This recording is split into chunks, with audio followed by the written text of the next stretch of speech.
What's up, guys?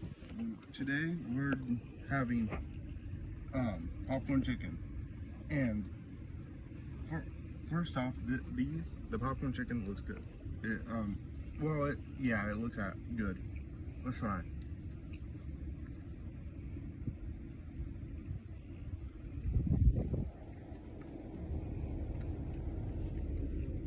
Well, it's kind of like, it's very chewy, you know.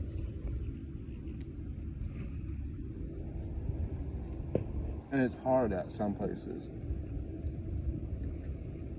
Not the biggest fan of it being hard in certain places. So,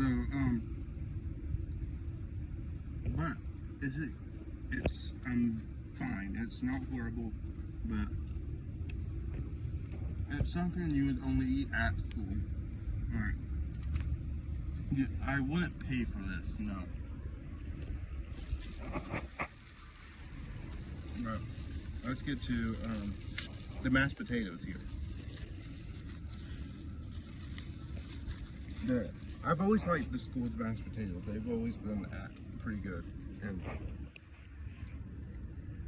it didn't change the day. The mashed potatoes are still really good. I will wholeheartedly say this is good.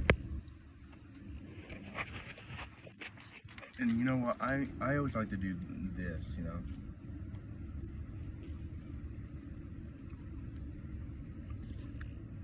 Because it brings up the popcorn chicken. But now I will give today's lunch a 7.8, which is the first seal of approval.